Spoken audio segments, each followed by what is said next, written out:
আমি এটা লিড পাইছোঁ যে বিশাল ফুকনে ৰাজীৱ বৰা যিটো সুমি বৰাৰ ব্ৰাদাৰ হয় তেওঁৰ লগত এটা কোম্পানী গঠন কৰিছিলে এটলিষ্ট 6 মান্থছ আগত সেইটো হ'ল পাৰ্চিলিয়া ফাৰ্মাচিউটিকেলছ প্ৰাইভেট লিমিটেড সেইটো লিড লৈ আমি ৰাজীৱ বৰাৰ হাউচ চাৰ্চ কৰিলোঁ তাৰ পৰা আমি কিছুমান ডকুমেণ্টছ আৰু কিছুমান লাক্সাৰী আইটেম চিজ কৰিছোঁ কিন্তু ৰাজীৱ বৰা আৰু তেওঁৰ ৱাইফক আমি এতিয়ালৈকে পোৱা নাই মোবাইল কেইটামান চিজ কৰিছোঁ সেইটো মেইনলি ডকুমেণ্টাৰী বস্তু আছে কেইটামান লাক্সাৰী আইটেম আছে জুৱেলাৰী আছে আৰু মোবাইল ফোনবিলাক আছে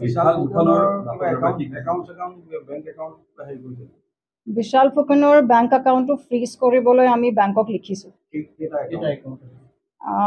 HDFC বেংকত 4টা আছে এটা SBI একাউণ্ট আছে আৰু এটা এক্সিছ বেংকৰ আছে আৰু বাকীখিনি আমি ওলাবলৈ চেষ্টা কৰি আছোঁ বিশাল ফুকনৰ ঘৰৰ পৰা মেইনলি বেংক ৰিলেটেড ডকুমেণ্টছ বা এওঁলোকৰ বিজনেছ ৰিলেটেড ডকুমেণ্টছ কিছুমান লাক্সাৰী আইটেম আছে তাত মেইনলি সেইবোৰে কেছ পইচা আমি বেছি পোৱা নাই ফৰেন কাৰেঞ্চি অকণমান আছে সুমি বৰাক আমি আপিয়াৰ হ'বলৈ ন'টিছ এটা পঠাইছোঁ কিন্তু তেওঁলোকক মানে গুৱাহাটী চিটি পুলিচে পোৱা নাই সেইকাৰণে ন'টিছটো ছাৰ্ভ কৰিব পৰা নাই তেওঁলোকক বহুতবাৰ বিচাৰিছে কল কৰিছে কিন্তু মানে তেওঁলোকৰ লগত কণ্টেক্ট হোৱা নাই কণ্টেক্টটো পাইছে কিন্তু তেওঁলোকে ফোনটো ধৰা নাই যেতিয়া পুলিচে কণ্টেক্ট কৰি আছে ৰাজীৱ বৰাক পোৱা নাই নাই ন'টিছ আমি তেওঁলোকৰ দেউতাক ছাৰ্ভ কৰি আহিছোঁ দেউতাক কোৱা মতে দেউতাও তেওঁক ফোন কৰি জনাই দিছে কিন্তু তেওঁলোকে পুলিচৰ ইয়াত এপিয়াৰ হোৱা নাই সেইটো মই এতিয়া অকল এপ্ৰক্সিমেট এমাউণ্টে ক'ব পাৰিম কেলৈ ইনভেষ্টিগেশ্যনটো প্ৰিলিমিনাৰী ষ্টেজতে আছে এপ্ৰক্সিমেট যিটো আমি এতিয়ালৈকে পাইছোঁ সেইটো 60 crore মান হ'ব এইটো বেচিকেলি ইনডিউচমেণ্ট হয় গ্ৰীড ইনডিউচমেণ্ট মানে তেওঁলোকে এনেকুৱা এচিয়ৰেঞ্চ দিয়ে যে আমি বহুত কম সময়ৰ ভিতৰত আপোনাক 30% ৰিটাৰ্ণ দিব পাৰিম বা ইনভেষ্টৰৰ লগত এটা এগ্ৰিমেণ্টো বনায় মানে এইটো এচিয়ৰ্ড ৰিটাৰ্ণ আছে যে 60 ৱৰ্কিং ডেজৰ ভিতৰত আমি 30% ৰিটাৰ্ণ প্ৰভাইড কৰিম সেইটোৰ কাৰণে মানুহে মানে লিয়ৰ হৈ যায় বা ইনডিউচ হৈ যায় আৰু ইনভেষ্ট কৰে তেওঁলোকক আমি এক্সামিন কৰিছোঁ কিন্তু তেওঁলোকৰ কথা সেইটোৱে যে মেজৰ কণ্ট্ৰলটো বিশাল ফুকনৰ লগতে আছে সেইকাৰণে তেওঁলোকে বহুতখিনি এভিডেঞ্চ দিব পৰা নাই কিন্তু মানে যিটো তেওঁলোকৰ ৰোল আছিলে বিশালৰ ফাৰ্মত সেইটো ক্ষেত্ৰত তেওঁলোকে কিবা এটা কৰিছে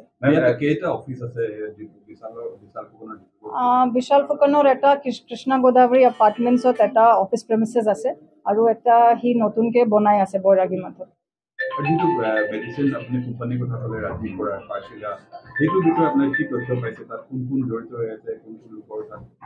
তাত অকল মই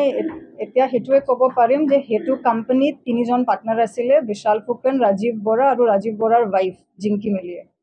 এওঁলোকে এটা বহুত ডাঙৰ প্ৰমোচনেল ইভেণ্টো পাতিছিলে যেতিয়া এইটো কোম্পানীৰ ইনচেপশ্যন হৈছিলে আৰু এতিয়া সেইটো ক্ষেত্ৰত আমি বেছি ইনভেষ্টিগেট কৰিব পৰা নাই গ'লে ৰাজীৱ বৰা এতিয়া এবস্কণ্ডিং আছে ৱাইফো এবস্কণ্ডিং আছে আৰু মানে এইটো স্কেমত বহুতখিনি লিড আছে ত' সেইটো ক্ষেত্ৰত আমি এতিয়া বেছি আগবাঢ়িব পৰা নাই 3 days approximately 1000 to 1500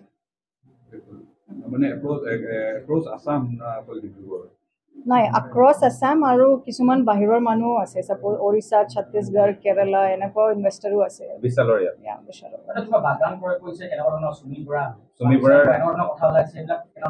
সেইটোতো মই নিজে মিডিয়াৰ পৰাই শুনিছোঁ মইতো এইটো গম নাপাওঁ মানে ফিনান্সিয়েল এস্পেক্টটো তেওঁ যিটো মডেলছ অফ এণ্ট্ৰি আপোনাৰ তেওঁ যিখিনি ডকুমেণ্টছ থাকিব লাগে সেবিৰ তেওঁ ভাইলেশ্যন কৰিছে বা কেনে ধৰণৰ ভাইলেশ্যন কৰিছে মানে সেবিৰ এটা লাইসেন্স থাকিব লাগে সেইটো কিন্তু বিশালৰ লগত নাই আৰু মোৰ ইনভেষ্টিগেশ্যন সেইটো ওলাইছে যে বিশালে এইটো গম পায় যে সেবি লাইসেন্সটো থাকিব লাগে তথাপিও মানে সি গুৰুত্ব দিয়া নাই এইটো কথা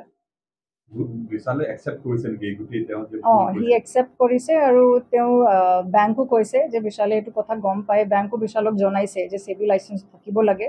কিন্তু সি মানে একো ভ্যালু দিয়া নাই 9 কোটিটো মই নাজানো কিন্তু বিশালে একচেপ্ট কৰিছে যে সি 3 কোটি টকা মান খৰচ কৰিছে ৰেফেলছ উদয়পুৰৰ যিটো বেয়া পাতিছে সুমি বৰা মানে ফেক্চুৱেলি যিটো মানিব লাগে সি মানিছে কিন্তু গোটেইখিনি ৰিভিল কৰিছে না কৰা নাই এইটো এতিয়া চাব লাগিব মানে সি কোৱা মতে সি সেইটো ৱেডিং সুমি বৰাক গিফ্ট কৰিছিলে সেইকাৰণে সি ৱেডিং এক্সপেন্সেছটো নিজে বেয়াৰ কৰিছে কোনোবা ছবি জগতত বা কৰবাত ইনভেষ্টমেণ্ট আছে নেকি কিবা অসমীয়া যিটো ছবি জগত আছে তাত বিশালৰ ইনভেষ্টমেণ্ট সেইটো এতিয়া আণ্ডাৰ ইনভেষ্টিগেশ্যন আছে মানে এইটো গুটি চব নামটো মই এতিয়াতো ক'ব নোৱাৰোঁ কেলৈ মই ইনভেষ্টিগেট কৰিয়ে আছোঁ সেইকাৰণে মই এচাৰ্টেন কৰিব এতিয়া মানে ফেক্টফুলি ক'ব নোৱাৰোঁ যে তেওঁলোকে বিশালৰ লগত জড়িত আছে না নাই কিন্তু বিশালে উইথ নলেজ কৰিছে সেইটো মই গম পাওঁ যে ই ইনভেষ্টৰ ফ্ৰড আৰু মানুহ হ'ব পাৰে মানে স্কেণ্ডেলৰ কোৱাণ্টামটো ডাঙৰ আছে আৰু মানুহ জড়িত হ'ব পাৰে কিন্তু সেইটো এটা কথা আছে যে বিশালে ইনভেষ্টৰৰ পৰা যিটো টকা লৈছে বেলেগ মানুহৰ ওপৰত সি বহুতখিনি টকা স্পেণ্ড কৰি দিছে মানে যিটো ৱেষ্টফুল এক্সপেণ্ডিচাৰ সি কৰিছে বেলেগ মানুহৰ ওপৰৰ লগত এতিয়া আমাক এচাৰ্টেন কৰিব লাগিব যে এইবিলাক মানুহৰ নলেজ আছে